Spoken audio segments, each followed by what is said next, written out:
All right. Well, I'm here with Adam Rice, the founder of ISI Elite Training. This is one I've been looking forward to for a while. And I know Adam is a very busy guy because ISI is growing like crazy right now. So, Adam, thanks so much for taking some time to drop into the Path to Freedom podcast with me, man.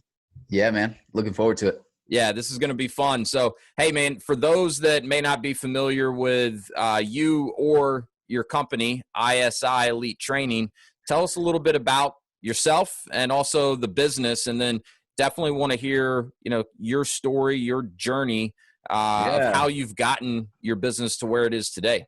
Yeah, thanks, Wes.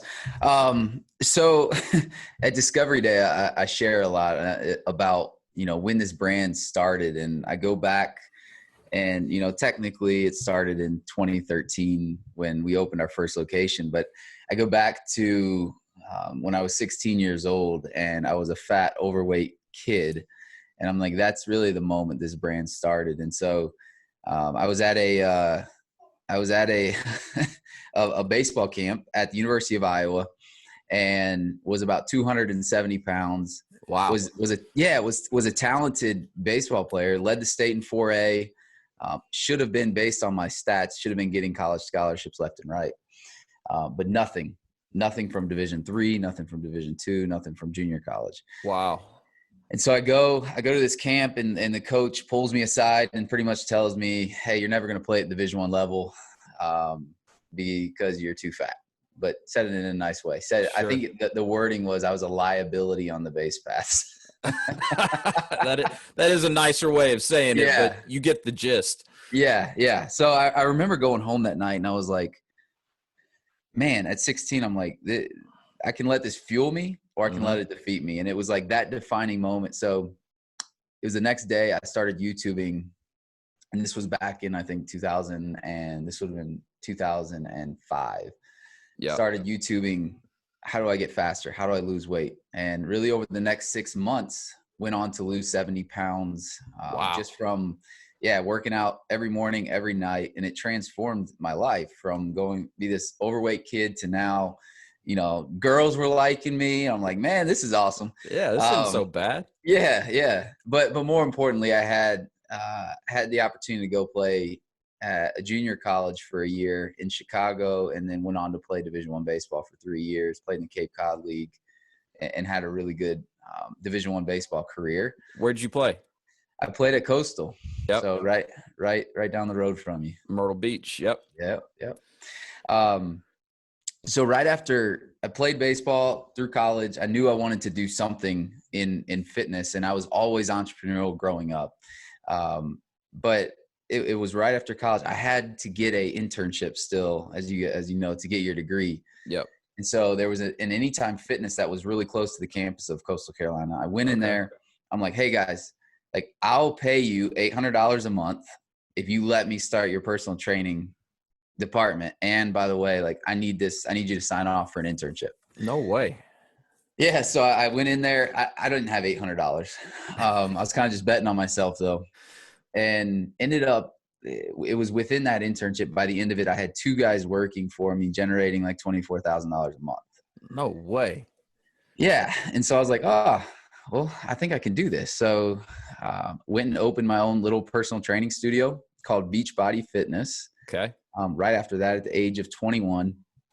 And 2 years into it, I get a letter from a lawyer in Philadelphia from Beachbody Fitness. I was just thinking, Beachbody, that's a well-known name.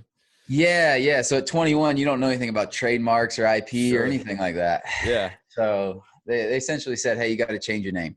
And as for people that don't know, they're the ones that own P90X, Insanity, and all of that. And so it was at that moment really where ISI was born, and the name from ISI. So I know I had to change the name with my wife. We're at service at church that is about a week later. And the whole sermon was on iron sharpens iron as one man sharpens another, Proverbs 27:17. And I'm like, man, it's exactly what I want this fitness community to be like. And so it's like, not only do we make each other stronger when we're around each other, pushing each other, holding each other accountable, but ultimately you can't sharpen iron without friction. And so no matter to what height we want to go, whether it's we want to open a business or whether it's we want to go to the next level, there's always going to be a level of resistance, and we never arrive. And so that was really the mindset for our culture and what we wanted to develop. And so that's where the name ISI comes from. Yeah, I love what the brand stands for, and was hoping you would share some of that with us, because I think it's powerful. I mean, it's so much more than just a workout, right? I mean, it's really a community that you're building, and so yeah, I really like what the brand stands for, and it's such a cool story, of how you got started. And I want to circle back to something that you mentioned earlier, where you said you had this kind of defining moment, after this coach pulled you aside. And, you said, I can either let this fuel me or I can let it defeat me. So thinking back on that now, I mean, at that time, did you realize that that was a defining moment for you? Or is that just something that you've kind of realized, in hindsight as you look back on it? Yeah, I think 100% hindsight. And it's funny because you have these moments, whether it's you deciding what you're doing now, like there was a defining moment that you had to go all in on doing this, or whether it's us starting ISI, or there's these defining moments to where we look back many years later and it's like, man, like my life would look radically different today if I had made an opposite decision, good and bad, right? Sure.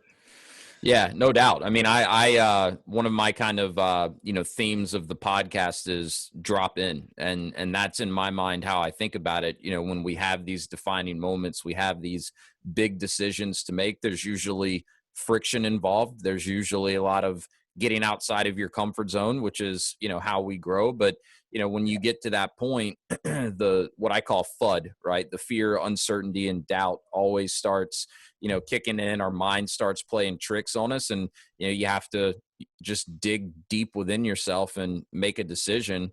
And so I think of it as dropping in, and that's that kind of commitment. So when you had this defining moment when you were 16, did that decision to let what the coach told you, to let it fuel you instead of defeat you, do you think that just kind of came naturally to you, or was that something that you really had to wrestle with for a while before you made up your mind that you were going to let it fuel you?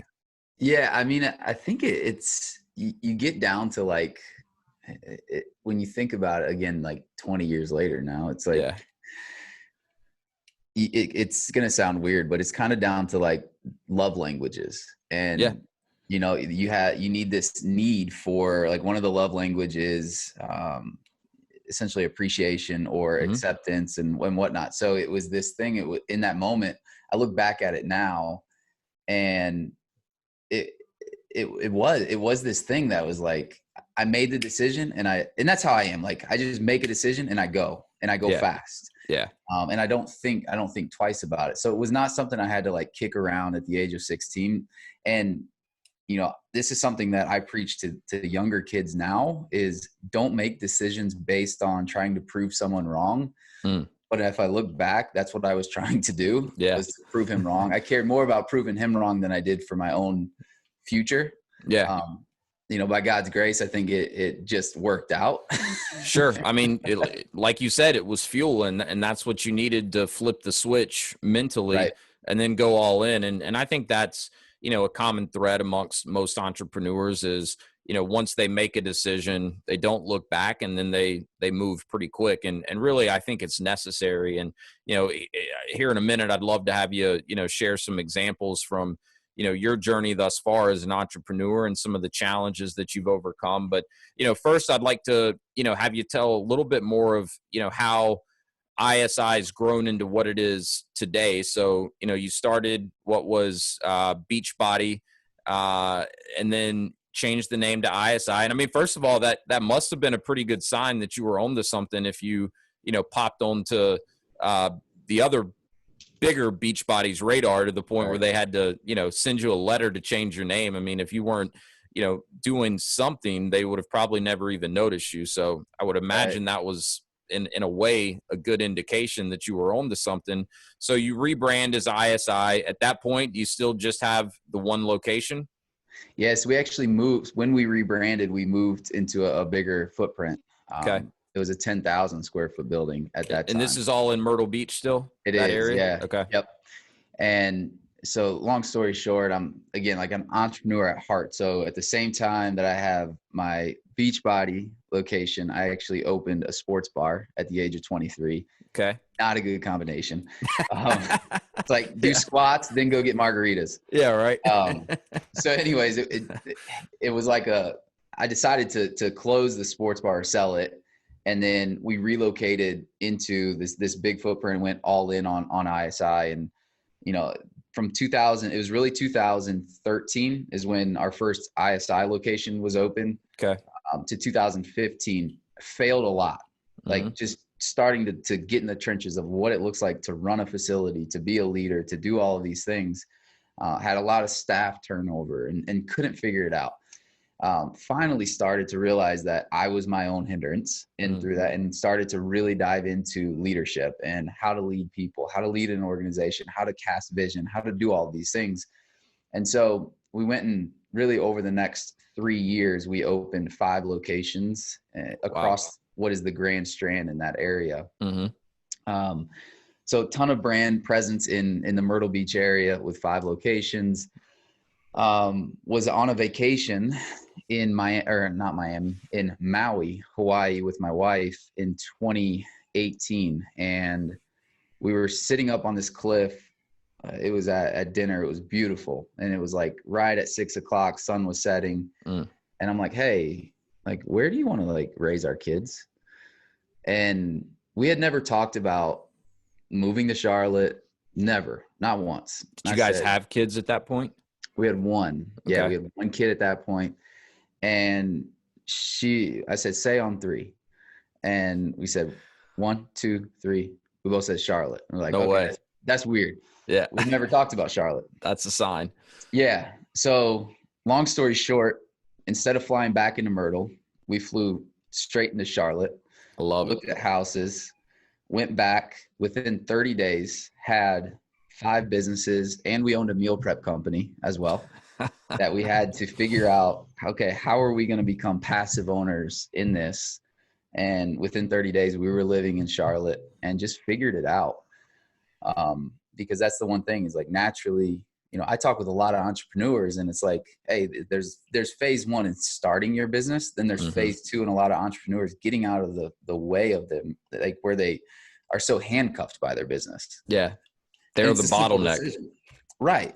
Exactly. And so long story short, we get up here in late 2018 and we build out in the Fort Mill area a prototype franchise model. So smaller footprint, less equipment, rebranded everything. So this logo didn't exist before that, and launched it successfully and started franchising in 2019. And then as we sit today here in early 2021, we've got 12 open and 39 licenses awarded.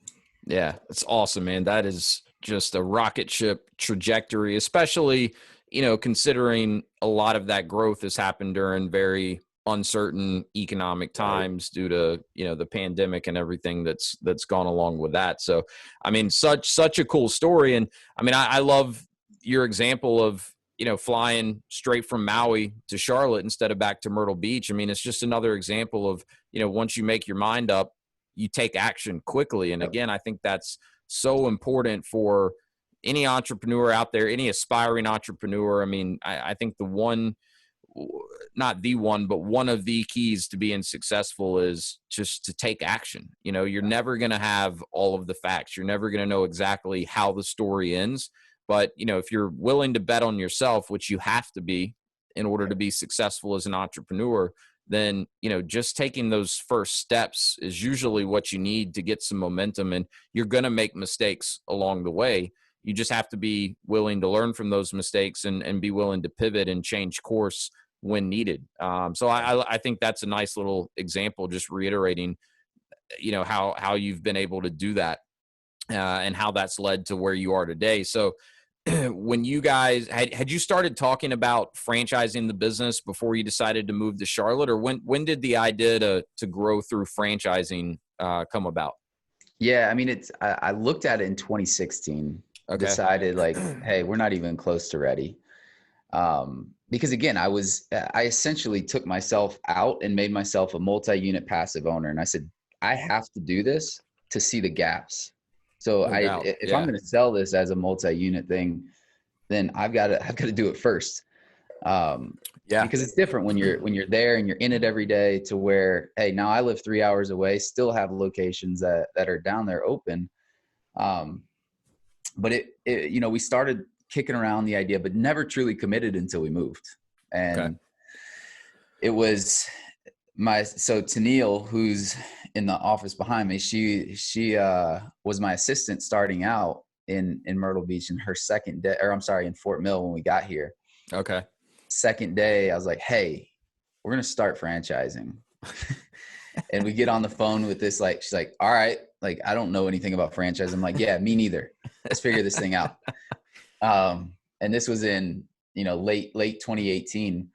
And now, I mean, she leads the side on the operations, and, So but cool. it's been cool. And the even crazier story with that is about a month into this, I'm like, I go in the office one day, me and my wife were like, let's go travel for 12 weeks.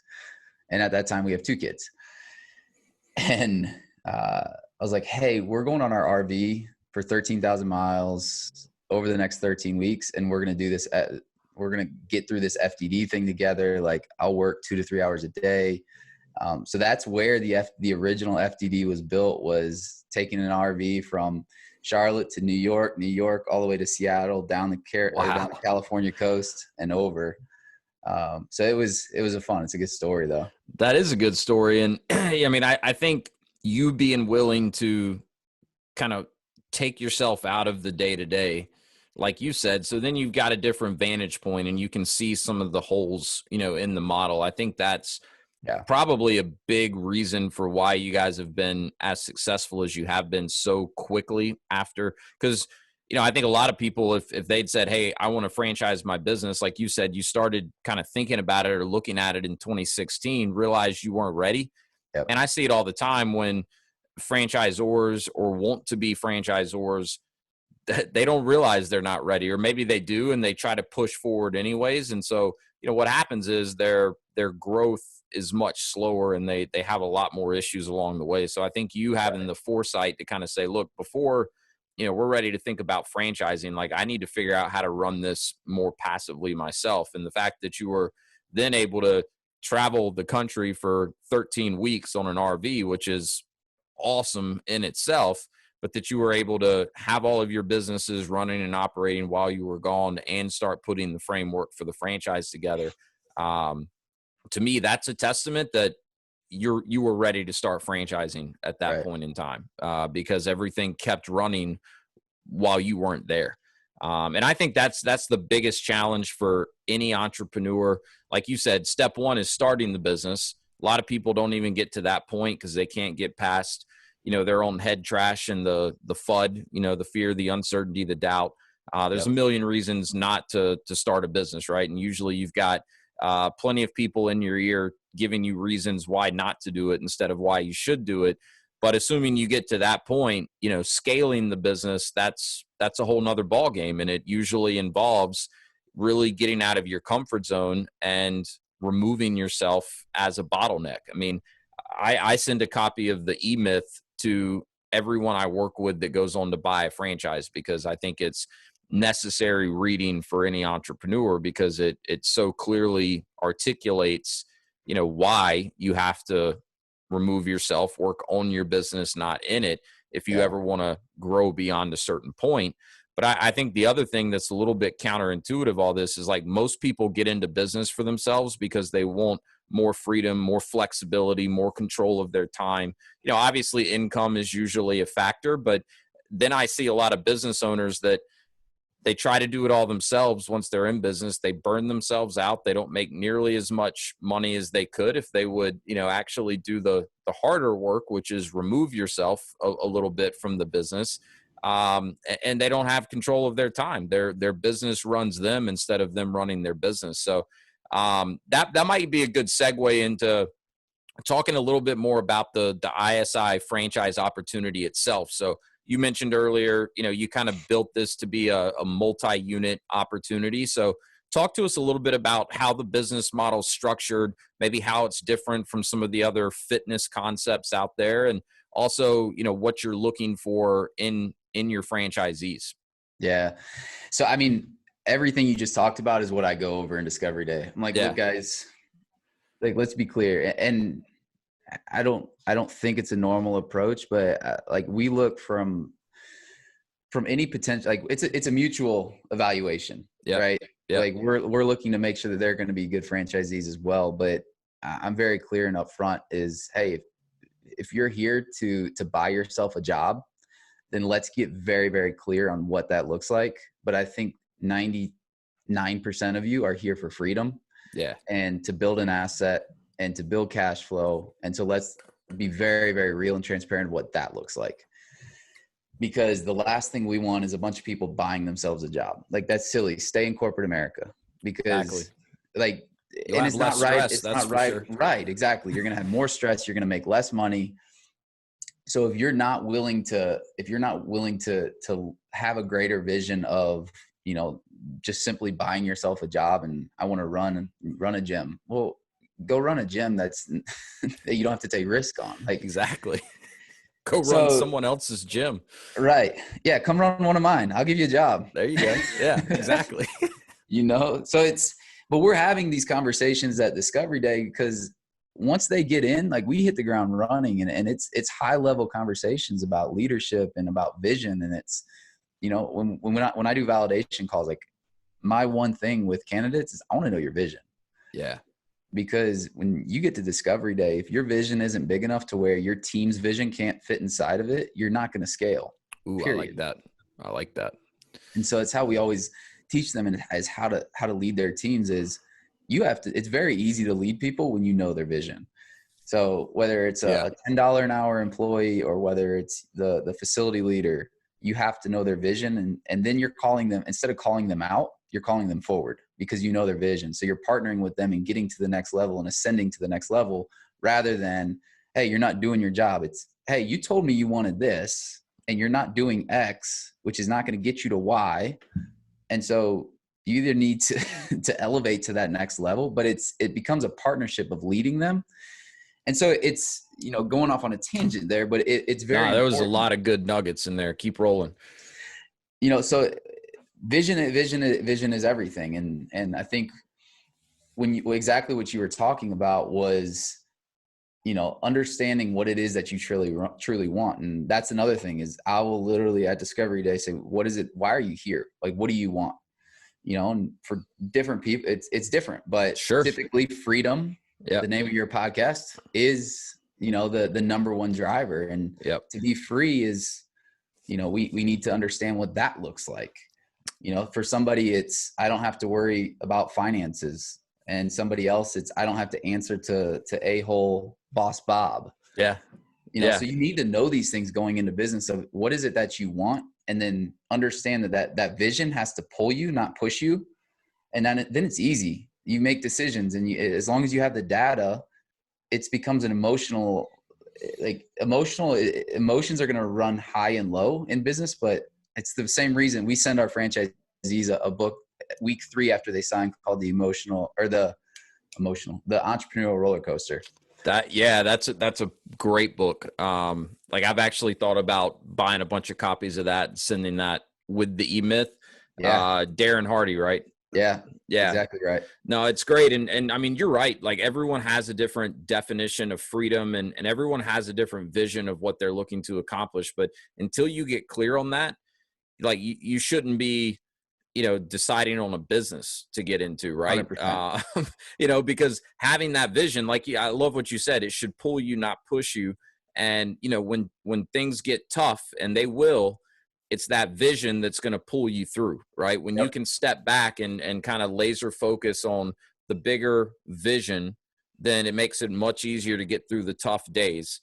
And I mean, I love the approach that you're taking. I love that you're having these conversations in Discovery Day, before people are signing and committing. And I know from talking with you, offline, you're not afraid to say no if you don't Yeah. feel someone's, got the right vision or that, your business is the right fit for them and vice versa.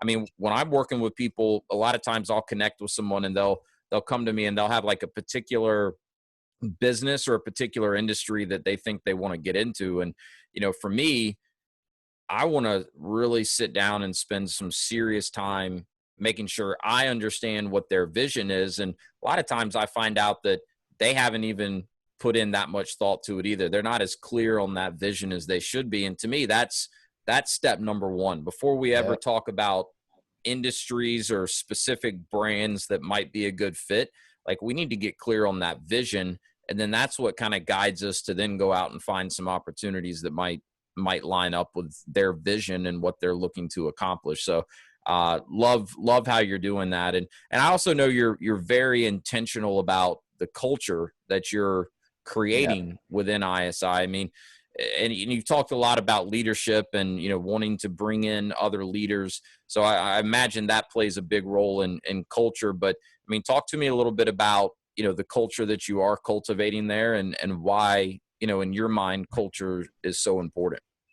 Yeah. I mean, culture is a shared set of beliefs among Mm-hmm. a group of people. So I think culture runs, it's so important. It's not important. It's everything. And if we don't get that piece right, then we have nothing. And so I think that's, that's one thing I've been very intentional about since 2011 and understanding that, because and really the right people, right? So it comes down to getting the right people in your organization and scaling to the vision that we have by 2025 is the only way we get there is by having the right people. That's it. Like it's what will multiply and amplify this entire thing. And so when we look at culture, it's, hey, what is our common shared belief system across our coaches, our sales leaders, our facility leaders, our franchise owners, our HQ team. And that's kind of what we're screaming from the rooftop. And it's not a rah-rah type thing, but it's like, this is the identity of who we are. And, our core values, I think, is a big piece of that. And our core value, number one, I think speaks to entrepreneurship loud and clear, is control the controllable. Love that. Yeah, there's so much we can control, whether it's from the sales process to executing to role play, to how many outbound calls are you making, to how many hours are you spending grassroots marketing, how much time are you training your teams. Like all of these are controllables that lead to the actions or the outcome of your success.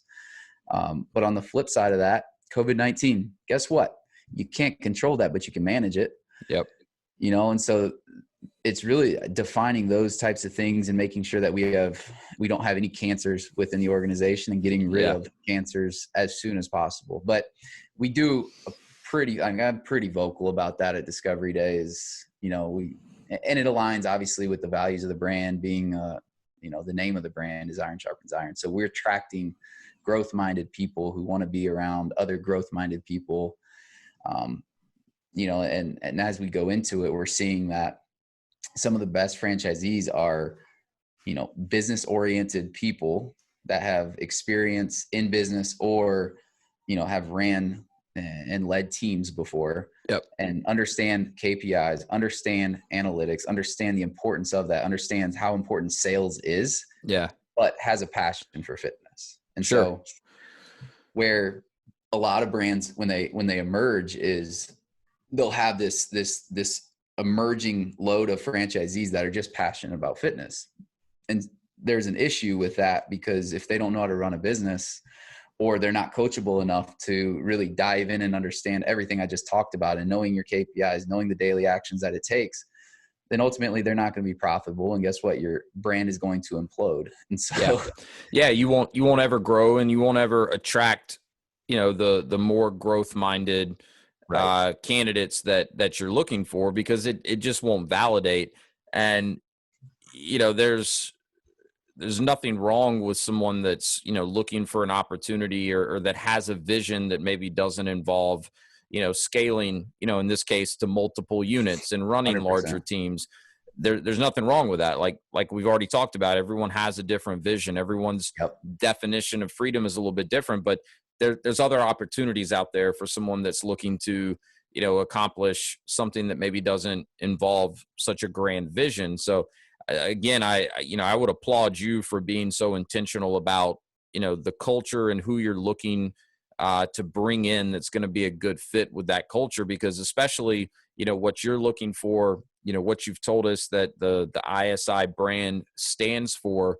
I mean, it's a recipe for continuous long-term growth, because you get the right people in, they all have a shared vision, the same values, the same core beliefs.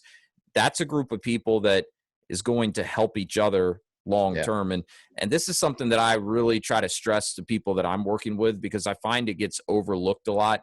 When people are investigating a franchise, of course they want to look at the numbers, right? That's usually like the first thing anyone wants to look at is, how much is it going to cost me? How much do I think I can make? They're doing the calculation. And I get that. I mean, the numbers need to make sense, but a lot of times people overlook the culture piece.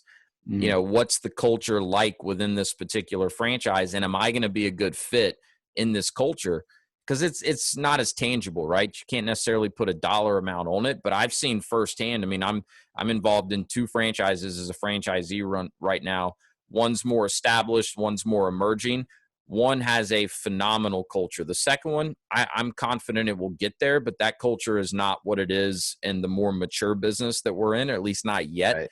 Man, the benefits that come with being part of a franchise system where there is a strong culture of shared learning and camaraderie amongst the franchisees.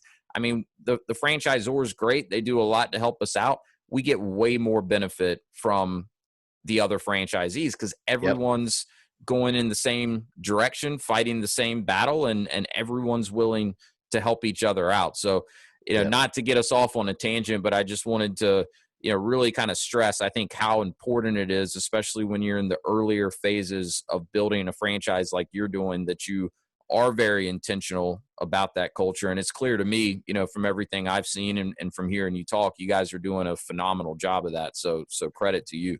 Thanks, man. Yeah. I mean, it too, in the discuss, like you can't, the vision piece is so important because you can't do your job if you don't know their vision. No. And I can't, and that's the thing is like what we're kind of talking about all the time from the Fran Dev side is obviously we use the Rep'em group, but Carrie and me are hand in hand daily on the phone, probably 2 hours a day. Yeah. And we constantly talk about it. It's not sales, it's educating. But guess what? We can't educate you until we know your vision. Right. If you want to be a single unit, that's cool with us, but you got to know your we got to know your vision. We don't know whether to point you in 3 units, 5 units, set you up to teach you how to get to 10 units. Like if we don't know your vision, then it's impossible for us to really do our process and coaching you on that. And I know it's dang near impossible for you to help them to point them in the right direction of a brand.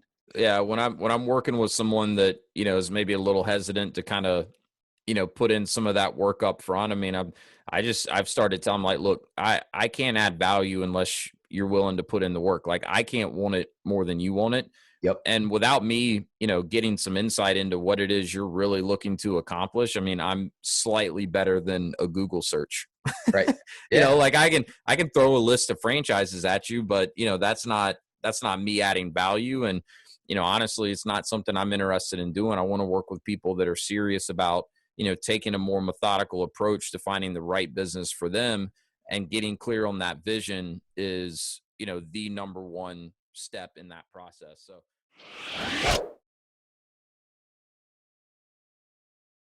If you're listening to this podcast, then there's a good chance that you're looking to create more freedom in your own life. There's also a good chance that you realize that owning your own business can be a great way to take more control of your livelihood and create more of that freedom that we're all looking for. Also, if you've been listening to the show for a while, you realize that I specialize in franchise ownership. In addition to owning franchise businesses myself, I have a franchise consulting firm, Path to Freedom, where I help people navigate what is typically an overwhelming process of understanding franchising, identifying specific franchise companies that could be a fit, and then conducting the due diligence in a thorough and efficient manner with those franchise brands. My whole purpose here is to leverage my experience working for franchisors, owning franchises myself, and how we've been able to use that to create more freedom in our lives and help you determine if that could be a path that makes sense for you as well. So if any of this sounds interesting, if you've considered business ownership in the past, whether you've explored franchising specifically or not, I'd love to connect with you. I'd love to learn more about you and what it is that you're working towards in your life and determine if I may be in a position to help. A great starting point is the link below in the show notes, which will take you to a short form to fill out, and you'll receive a free copy of an ebook that I've put together, The 7 Steps to Freedom Through Franchise Ownership. That'll also get us connected, and I'd love to set up an introductory call where I can explain a little bit more about the process that I use to help people determine if franchise ownership could be a great way to start charting their own path to freedom. So click the link below in the show notes, receive the ebook, and let's get connected. I'd love to hear from you.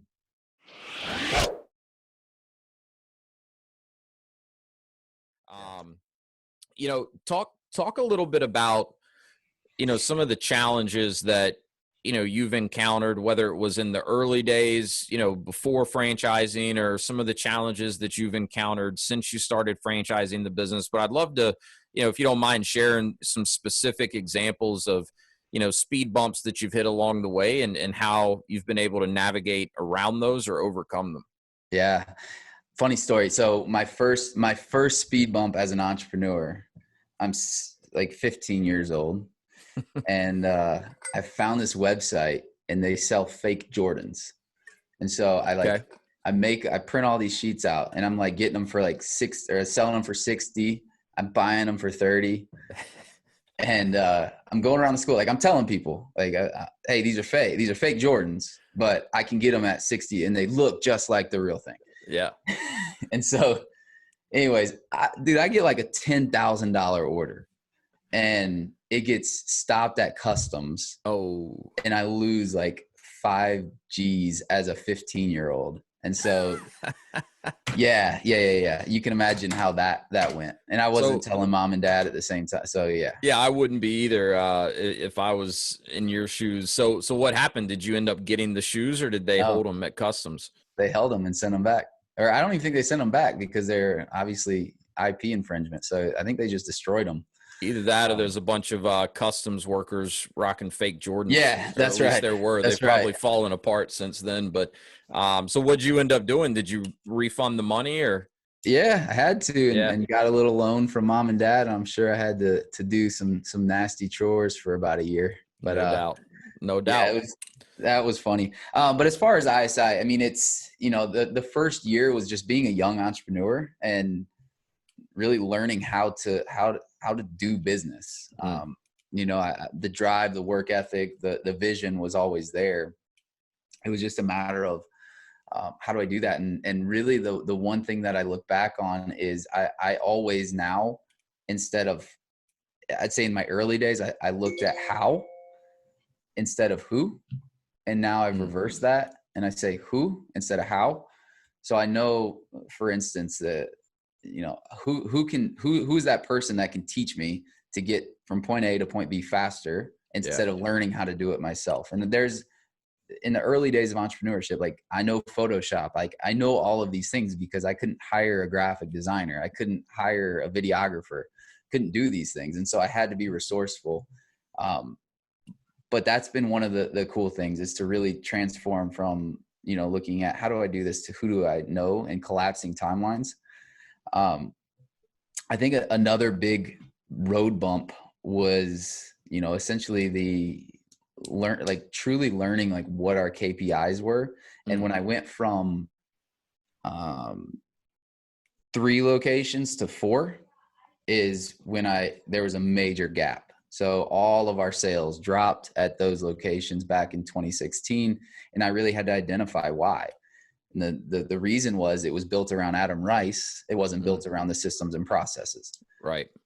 And so that's what we went to work for over the next 3 years, was building systems and processes that it's not about Adam Rice. It's not about Adam Rice motivating people to drive sales. It's about the systems and processes and the culture of the brand and the identity of the brand. So I want to have you talk a little bit more about, the systems and processes, and really just kind of at the end of the day, what maybe even just slightly differentiates your brand from some of the Yeah. other, what from the outside may look like similar concepts. I mean, I think to me, the glaringly obvious differentiator is the culture. I mean, and as we've already talked about, that's important. It's so important. But, before we do that, I want to, in terms of just kind of things that you've learned throughout your entrepreneurial journey, you talked earlier about, having to really learn how to become a leader. Yeah. And I think that's a common struggle, right? For a lot of entrepreneurs or even aspiring entrepreneurs. It may even be something that's holding people back from, That's right. taking that first step. So, what are some of the things that you were able to do to learn how to become a better leader? Or there are certain books you read, certain people that you listened to. I mean, how did you go about, sharpening your leadership skills? Yeah.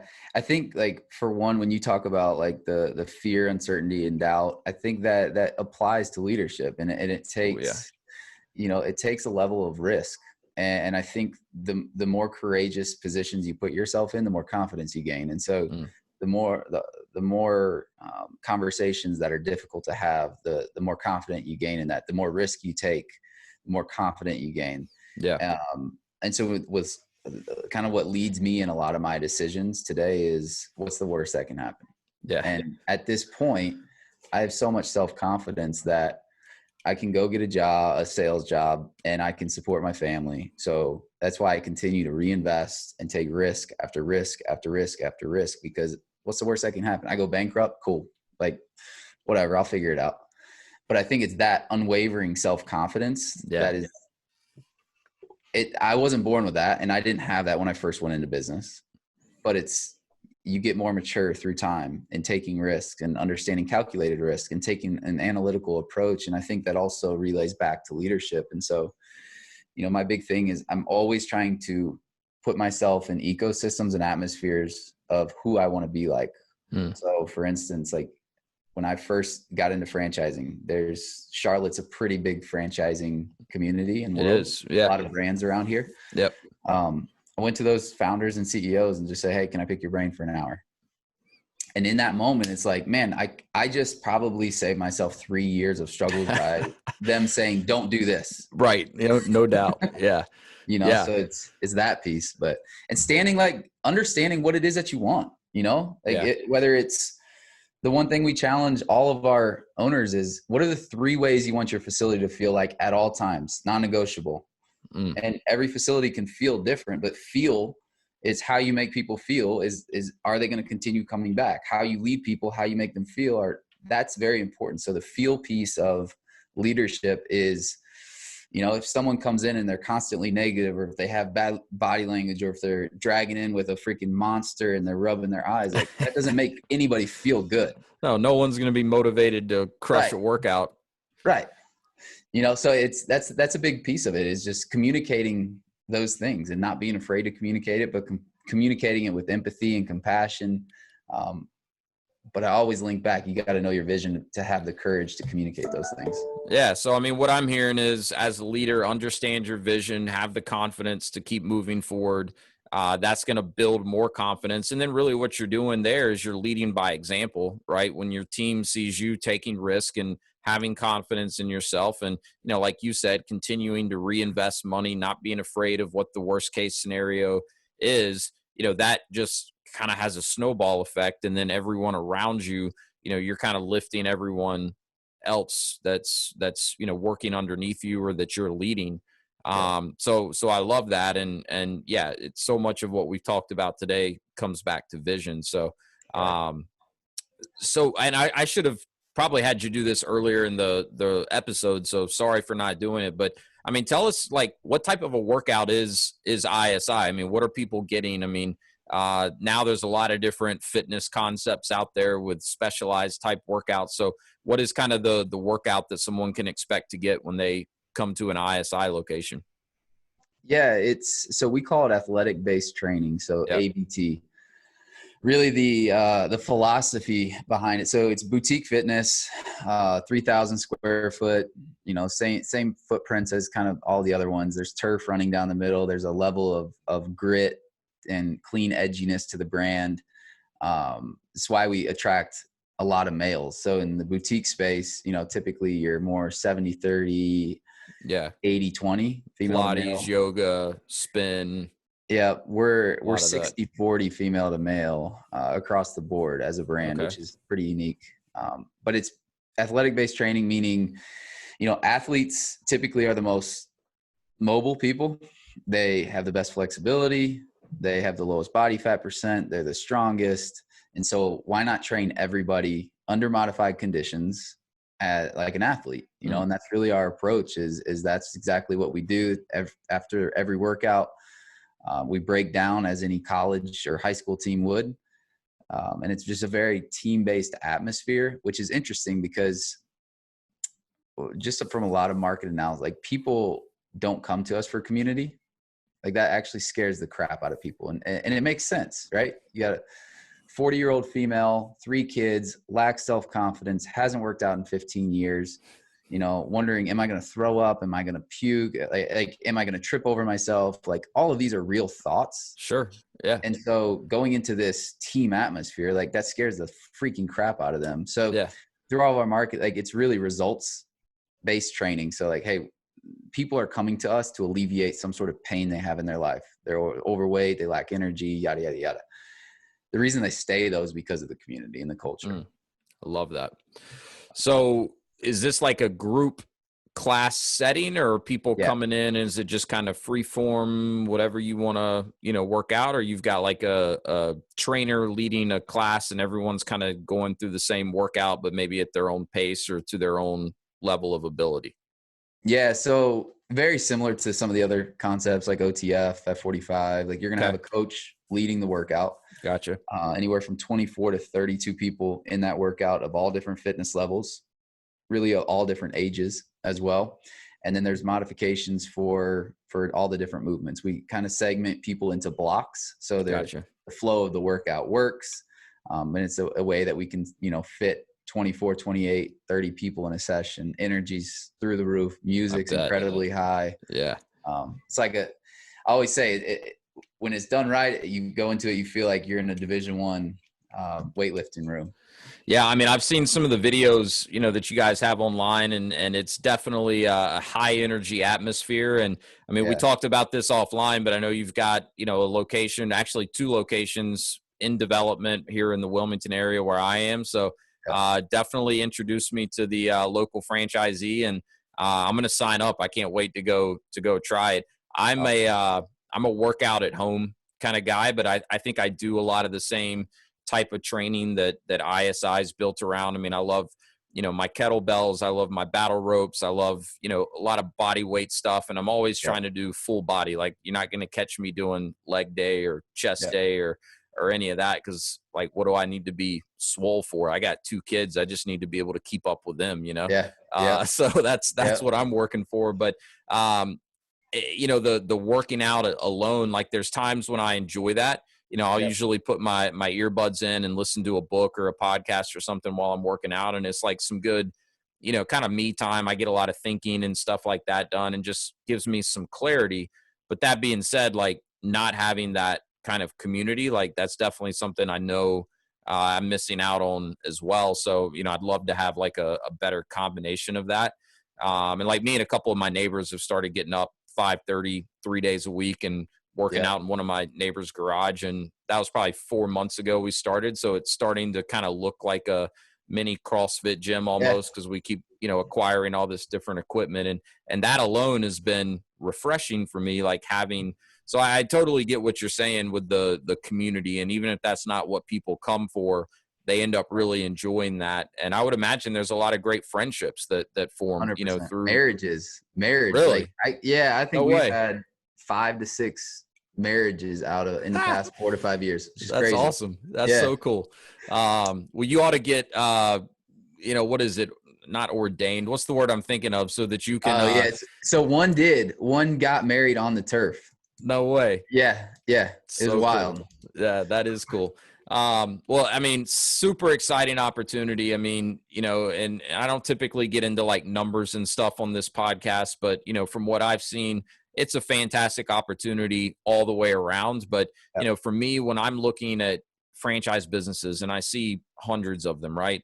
One Yep. of the first things I always want to understand is who's the leadership of the company, what's the culture like, and what's their vision for, where they want to take it, because those are things that I know my candidates are not always going to pick up on or going to be Right. looking at as closely. So for me to introduce someone to a brand and say, hey, based on getting to know you and based on me understanding your vision, this is a brand I think could really be interesting for you. Like, I want to be very confident that that brand is the real deal. And as Yeah. long as my person goes in and puts their head down and does the work, they have a very high likelihood of being successful. And so, I mean, I can see that loud and clear, coming from you and ISI. So can't speak highly enough of the opportunity. And before we wrap up, I want to make sure you share with everyone where they can go to learn more about ISI and connect with you. But before we do that, I mean, you've already shared so much, I think, valuable information in this conversation. But, any kind of parting words or final advice for the aspiring entrepreneur out there, someone that, has this drive, their vision, revolves around doing something, building something for themselves, but they're stuck. Maybe it's the FUD that's holding them back. Maybe it's just they don't think they're going to be a good leader. Whatever. I mean, like we said, there's a million reasons, right? But any advice for that aspiring entrepreneur that's just stuck and doesn't quite know how to get started? Yeah, I mean, I'd say, what we've talked about, kind of the theme of this whole podcast is what's your vision? Like, if you don't know Yeah. your vision, you're going to stay stuck. So Yeah. you've got to stop looking at opportunities, just stop what you're doing and look at what your vision is, because it gets very easy to start to make decisions when you know what your vision is and you're committed to your vision. That would be number one. I think number two would be, what's the worst thing that can happen? Whether you're a corporate employee right now or whether you're in sales right now, well, guess what? Those jobs will always be there, and you have that job today. Mm-hmm. And if you go take a risk and bet on yourself, and God forbid it fails, guess what? You still are going to be in the place where you're at today. Maybe you lost some money, but guess what? You can't take money with you where you go. So I think that's the way I always look at things, is what's the absolute worst thing that can happen? And really, I would say the biggest bottleneck is people going from good to great, because there's so many people I meet that have exactly what you're talking about, is the FUD. They're making six figures, but they're miserable. Yeah. And Yeah. it's like, at the end of the day, like, you're living a good life right now. You're living a comfortable life, but you're not living a happy life. Yeah. So what's the point? Yeah. What is the freaking point? Like, I would rather, I don't know. I'm big on, I was sitting in this Vistage meeting about 3 years ago, and there was this guy, multimillionaire, presenting, and I was the youngest. I think I was 28, 27 in the room. And he looks straight at me and he just starts crying. And he said, Adam, the one thing that I regret most in my life is I was not at my kids' soccer games. I was always traveling. And he's like, I didn't even know my kids until they were 18. And I was like, God, dog. Like, I just got choked up. I'm like, man, like, that's such valuable. But it is. It's like, that to me, that's the benefit of, I've got 3 kids. That's the benefit of ownership, is I if I want to go, I go. Yeah. There's no one telling me I can't go. And so it's powerful. And for a 60, 65-year-old guy to be sitting in that moment crying, living with regret, and he's what most people would say successful, was life-changing for me. I agree. I mean, that is powerful. And, I like what you said about, really stopping to think, all right, what's the worst case scenario? And, my loyal listeners of the podcast are probably tired of hearing me, talk about this, but I'm a huge Tim Ferriss fan, and he's got this TED Talk. I don't know if you've seen it. It was, I don't know, 5 or 6 years old now, but he calls it fear setting. So he explains this whole exercise that he goes through when he's struggling with a decision. And basically it boils down to identify the worst case scenario, And then you kind of play it out. All right. So number one, like how likely is it that the worst case scenario actually plays out? Usually it's not very likely at all. Secondly, if you really stop and think about it, the worst case scenario is usually not all that bad, kind of like what you were just explaining. And then thirdly, he's like, all right, if the worst case scenario does play out, what can I do to get back to where I am today? And usually that's fairly easy in itself too. So like if you just take the time to really kind of think about it, usually it's not as scary as our minds initially make it out to be. The other thing, so I love the advice you got from the older gentleman, about regret and kind of, where he spent his time. I've started looking through a bit of a different lens too, because I got some similar advice, but it was, don't miss what you don't want to come to the end of your life and regret all of the opportunities you didn't take. Right. So that's the other thing I've started, not only doing in my own life, but also with the people that I work, coaching them like, yeah, you want to understand the worst case scenario of if you do this and it goes wrong, but also what's the worst case scenario of if you don't do it? What's the opportunity cost if you just stay put, that 5 years down the road, 10 years down the road, you're in the same spot you're in today. Well, you started this process for a reason, right? So again, getting clear on that vision, to me, there's a lot more risk in not taking action and never taking steps towards accomplishing that vision or making that vision a reality than there is with what happens if I try this and it doesn't work out, exactly as planned.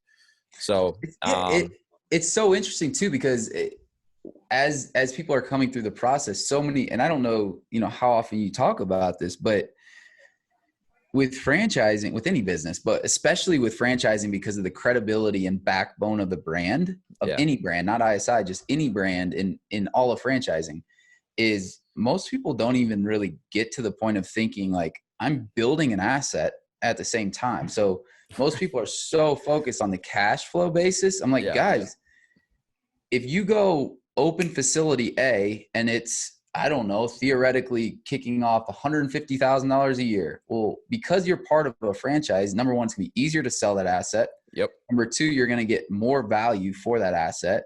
Yep. And now all of a sudden you've tripled your investment while doing the thing that you want to do and getting the cash flow you want. And so many people forget that fact is like, if they're looking at $3 million, not only are they building the cash flow and the freedom for their life that way, but in 6 years from now, if you want to sell it, you have an asset there. It's so true. People overlook that all the time. And also like when their mind is conjuring up these worst case scenarios, like I'll kind of have to stop people sometimes and be like, all right, so like what I'm hearing is you're basically assuming like, hey, I'm going to do this franchise and I'm going to open and I'm never going to like sell anything.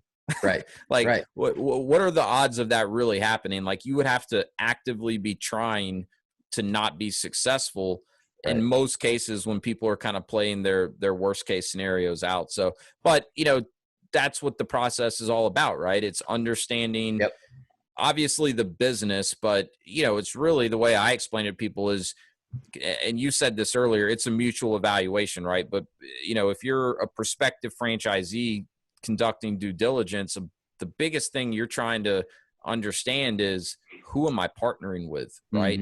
And then it comes down to two things.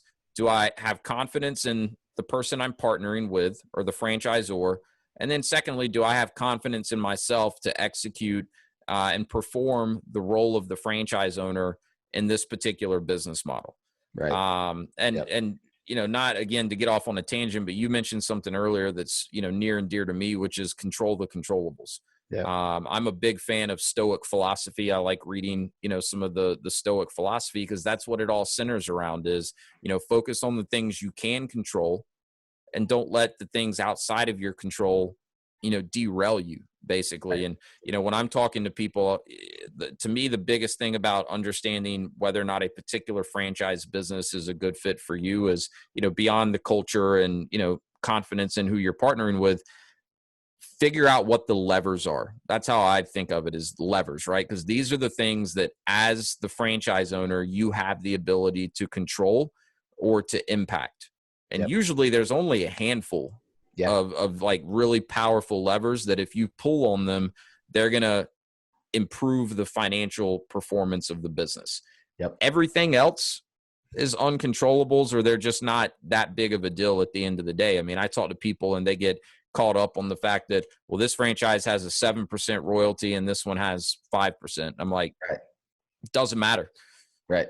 You can't control the royalty. There's nothing you can do that's going to, make the royalty go away. Like, you just need to understand what are the levers you can pull. And guess what? The franchise with the higher royalty, those particular levers, you might be better suited to pull on those in the right way to get better results. And you may do significantly better, even though you're paying 2% more. I mean, it's just an example, but that's, I think, the way to kind of look at it in terms of control the controllable. So anyways, wanted to so good.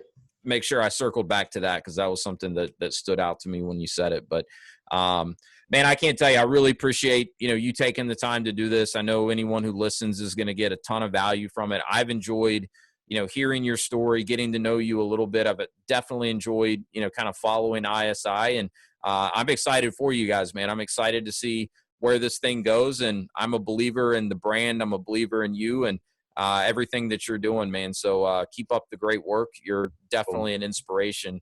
Before I let you go, I have a quick lightning round. It's 4 questions that I ask every guest that comes on the podcast. And then I want to make sure you tell people where they can connect with you and learn more about ISI. But, you may have already kind of alluded to this earlier, but first question of the lightning round is simply, what is the best piece of advice you've ever received? And that could be business advice or just general life advice.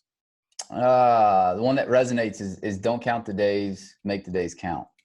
Ooh, I like that. Yeah. That's slick. Yeah, that's good. Curious about this, especially with kids, because I just had my second kid. He's like 3 months old right now. So my morning routine has been shot. But I'm curious, do you have any sort of a morning routine? Anything that you try to do every morning that primes yourself for a successful day? Yeah, 99% of days work out and beat the clock by 5 a.m. Love it. I love it. So I'm trying to get there, man. For something, I'm good. But I feel like I'm late if it's past 5. Yeah, I'm trying to get there. I'm like at least a few days a week, I'm making like 5:15 working out. You got to give yourself some grace, dude. You got a 3-month-old. Yeah, he's been kicking our butts a little bit. It's all worth it, but man, the sleep has been hard to come by here lately. Not sure if you're a reader or not. You mentioned Entrepreneur Roller Coaster. That's a great book. But I'm curious what book you might be reading right now. Yeah, so I finished Traction, which is another one that we send our franchisees. But really, I'm really in a season right now of application. Okay. So I'll go through, and I don't know if you go through this at all, but I'll go through like a season of just assuming, or I'm sorry, not assuming, consuming. Yep. And then I'll go through a season of just applying. So I'm kind of in that season right now where rapid growth, I'm in and around this and just trying to apply all the things that I've taken in. No doubt. Yeah, no, for sure. And I think it's smart to like understand that, right? I mean, because I used to, and still do sometimes, like beat myself up a little bit. It'd be like, I haven't, been reading as much as I was lately, but Right. there are different seasons and different times are going to call for, different efforts on your part in terms of where you're spending your time. So no, man, totally get that. But Traction, fantastic book, to talk about culture, creating culture within an organization, Traction's up there at the top of the list. So, all right, man, final question is, what is your definition of freedom and are you living it? Yeah. So I think freedom to me is doing what I want, when I want, how I want. Yeah. And am I living it? Yes, because I can do what I want, when I want, how I want to.